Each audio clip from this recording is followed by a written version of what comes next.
अस्सलाम वालेकुम दोस्तों, आज हम अपनी इस वीडियो के ज़रिए इस्लामी तारीख़ की शुरुआत करेंगे और इंशाअल्लाह हमारी आने वाली हर वीडियो आप ज़रूर देखें क्योंकि उसमें आपको जानकारी देंगे हम इस्लामी तारीख़ की। हज्जाज के दक्षिण पश्चिम में दोहरी पहाड़ी श्रृंखलाओं के बीच मक्का शहर है। यह गर्मतीन सूखी बंजर भूमि पर सदियों से आबाद है। पुराने ज़माने में यहाँ से व्यापार के लिए यमन, ताइफ और नज्द की ओर काफ़िले गुजरते थे। इस शहर की ख्यात, प्रभाव, शक्ति और दौलत के तीन प्रमुख कारण हैं: जमजम पानी का कुआं, काबा शरीफ, कारवों भागों का केंद्र होना। जिस जगह हज़रत इब्राहीम और इस्माईल अलैहिस्सलाम ने काबा की तामीर की उसका नाम वक्का था और पूरे शहर का नाम मक्का था। अजरकी ने यह बात अपनी किताब तारीख़ मक्का में लिखी है और कुरान करीम की सूरह आले इमरान 3:96 से भी इस पर रोशनी पड़ती है। पहली शताब्दी ईस्वी में कबीला बनी जुरहुम मक्का में आबाद था।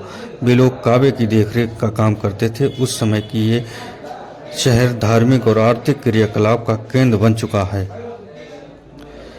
बनी जुरहुम के मुखिया एक तरह से मक्का के बादशाह होते थे, लेकिन तीसरी सदी ईस्वी में उनका प्रभाव कम हो गया और दक्षिण के कबीले खुजाम ने उन्हें मक्का से निकाल दिया।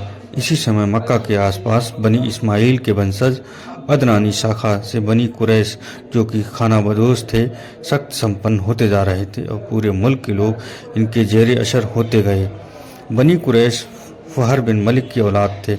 एक रिवायत के अनुसार फ़हर बिन मलिक ने कुरैश की उपाधि धारण की थी।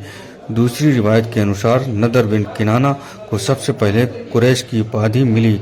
बात एक ही है, क्योंकि किनाना के 6 बेटे थे और उनमें से नदर की औलाद ही कुरैश कहलाई।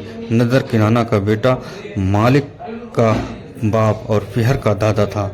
5वीं शताब्दी ईस्वी में फ़हर की औलाद में कुशई हुआ, जिसने मक्का के अलग अलग भागों में तस्लीम कर दिया, कबीलों को बचाया और उनके आसपास के मतभेदों को दूर किया। कुशई इनका लक़ब था, नाम जैद था। उन्होंने कबीला खुजाई के प्रमुख की बेटी से शादी की और खुजाई के प्रमुख की मौत के बाद स्वयं ही मक्का का मुखिया बन गया।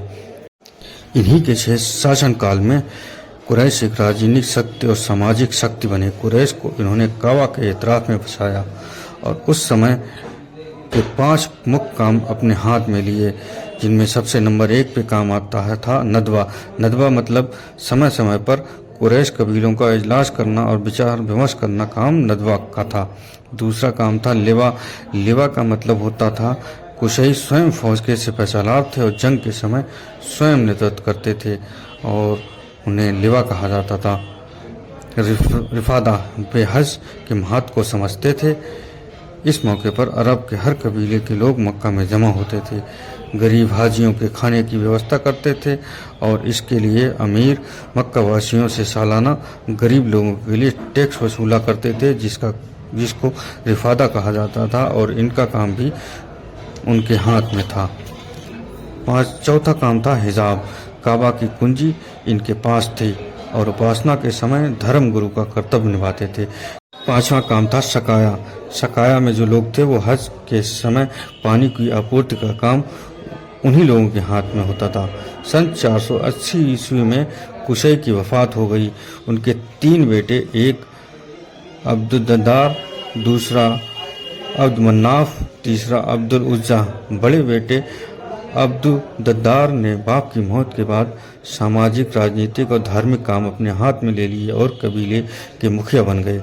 उनके रहते हुए तो काम ठीक चलता रहा, लेकिन उनकी मौत के बाद उनकी और अब्दुमनाफ की औलाद में शक्ति और कामों के बंटवारों के लेकर संघर्ष शुरू हो गया। यह कुरैश का पहला झगड़ा था। बात जंग तक पहुंच गई, लेकिन फिर अधिकारों के बंटवारे पर सुलह हो गई, जिसके अनुसार अब्दुद्दार की औलाद नदवा, लिबा और हिजाब के कर्तव्य निभाएंगे और अब्दुमन्नाफ की औलाद रिफादा और सकाया का काम संभालेंगे। अपनी इस वीडियो के ज़रिए हमने इस्लामी तारीख़ की शुरुआती तारीख़ बयान की है। उम्मीद करते हैं आपको ये वीडियो पसंद आएगी और आप हमारी फेसबुक प्रोफाइल से यूं ही जुड़े रहिए ताकि आपको हमारी आने वाली हर वीडियो की जानकारी होती रहे और आपको जानकारी मिल